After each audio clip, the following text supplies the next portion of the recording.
Good morning, everyone. I am Josh Andres Sassel, second year college of UC METC course BIS MD2. So the purpose of this video is to give you insights or knowledge on three problems that I'm going to answer. So the first problem is what is marine environment, and number two, what are the major sources of marine pollution and its impact hazards to human, animals, and shipping industry. And lastly is what is MARPOL convention and when was it implemented, what are the impacts of it, what are the objectives of the MARPOL convention, and also its 1 to 6 annex that are being implied. So, firstly, we will go to our first question. What is marine pollution? Marine pollution is a combination of chemicals and trash, most of which comes from land sources and is wasted or blown into the ocean. This pollution results in damage to the environment, to the marine environment. This pollution results in damage to the environment, to the health of all organisms, and to economical structures worldwide. About 80% of marine litter comes from land-based sources, e.g. through direct sewage outfalls, industrial outfalls, direct littering, while 20% comes from marine-based activities such as illegal dumping and shipping for transport, tourism, and fishing. So the land-based sources of pollution are byproducts of industry, runoff from agricultural pesticides and herbicides, influence discharge from urban areas, exploration and exploitation activities, and the 20% from shipping and maritime industry of pollutions are collisions of ships, grounding or accidental discharge, operational discharge, tank washing, ballasting and deballasting, machinery space discharge, and docking. So, what are the impacts of marine pollution to animals? So, the increase of plastic industrial product waste are entering our waters and harms not only marine life but also humanity. So, these are the impacts that I've get from my research is that to animals is that plastic kills fish, seagulls, seabirds, marine mammals, and they will be suffocate from the plastic. They will go to starvation, they will drown, they will be entangled by the plastic, their habitat will be destroyed, and their mating seasons will be affected. And now, impact of marine pollution to humans. So the impact of it is that there will be health problems, reproduction issues, damage to our nervous systems and kidneys, and hormonal issues. So in the impacts of marine pollution to marine industry or shipping industry is that ship strikes. There will be strikes of ship, maybe collisions, cornical underwater ship noise, oil spills, contamination from biofouling, introduction of invasive species, greenhouse gas emissions, chemical spills, and that would be all from the question number 2. So now in the question number 3, I will explain what is MARPOL convention. So I'm gonna read the question. So, explain MARPOL Convention history, when it was adopted, entered into force, and its objective, including all the regulation of MARPOL Annex 1 to 6.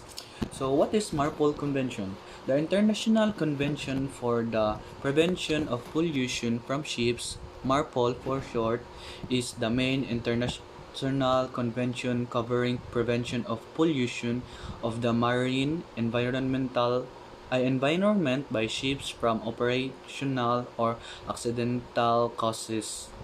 So the history of MARPOL. The MARPOL Convention was adopted on 2 November 1973 at IMO or International Maritime Organization. The Protocol of 1978 was adopted in response to a spate of tanker accidents in 1976 to 1977. As the 1977 MARPOL Convention had not entered into force, the 1978 MARPOL Protocol absorbed the parent convention.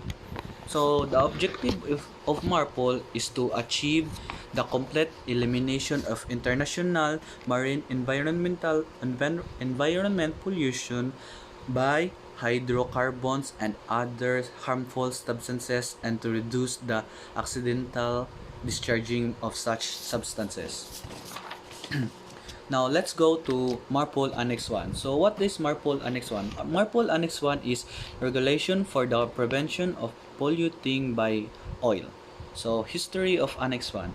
MARPOL Annex 1 came into force on 2 October 1983 and deals with the discharge of oil into the ocean environment. It incorporates the oil discharge criteria prescribed in the 1969 amendments to the 1954 International Convention of the Prevention of Pollution of the Sea by Oil, or OILPOL. So, the objective of Annex 1 is to protect the marine environment through the complete elimination of pollution by oil and other damaging elements, and to lessen the chances of accidental discharge of any such element. So, Annex 2 is about regulation for the control of pollution by NLS in bulk. So, history of it is came into force on 06/04/1987 and contains discharge conditions for 4 categories of noxious substances and requirements applicable to the construction and equipment of the ships carrying such substances. Unlike oil, most chemicals or noxious liquid will mix with water and are not easily separated from it. So the objective of it is that is to low cargo residues in seawater to prescribe limits depending on their pollution hazard, and facilitate the distribution of discharges by utilizing the wake of the ship. So, Annex 3 is about regulation for the prevention of pollution by harmful substances in package form. History of it is came into force on 1 July 1992. It contains general requirements for the standards on packing, marking, labeling, documenting for the standards, storage, quantity, subtraction, division, and notifications for preventing pollution by harmful substances.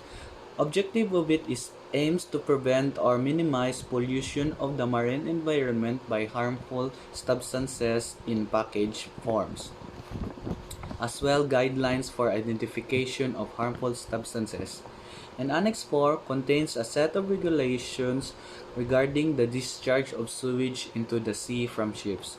History of it is came into 27 September 2003. Contains requirement to control pollution of the sea by sewage. The discharge of sewage into the sea is prohibited, except when the ship has in operation an approved sewage treatment plant, or when the ship is discharging comminuted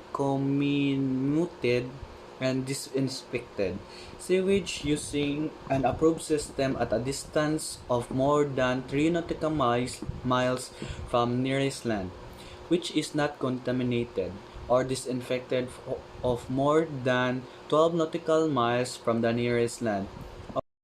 Objective of Annex 4 is governments are required to ensure the provision of adequate reception facilities at ports and terminals for the reception of sewage without causing delay to ships. And two and Annex 5, what is Annex 5? Annex 5 is prevention of pollution by garbage from ships. History of it is that Annex 5 entered into force 31 December 1988. Deals with different types of garbage and specifics and specifies the distances from land and the manner in which they may be disposed of. The most important feature of the annex is the complete ban imposed on the disposal into the sea of all forms of plastic. And the objective of Annex 5 is aims to eliminate and reduce the amount of garbage being dumped into the sea from the ships. it, its terms include all kinds of food, domestic and operational waste, that are likely to be disposed of during the normal operation of the ship.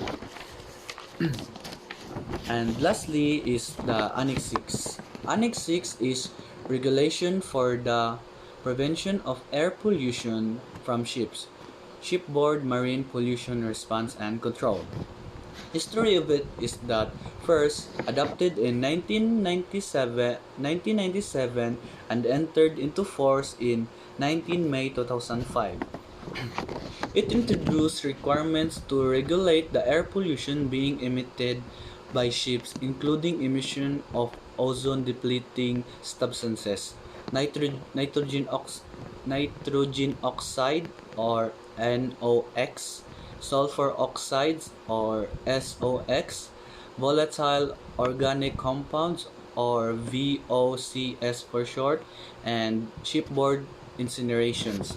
So the objective of Annex 6 is limits the main air pollutants contained in ships' exhaust gas, including sulfur oxides and nitrous oxides, and prohibits deliberate emissions of ozone depleting substances. And that would be all for me. Thank you very much for listening to me in my discussion for today about marine environment, marine pollution, the MARPOL, and the regulation of annexes. And thank you very much for listening. Bye bye.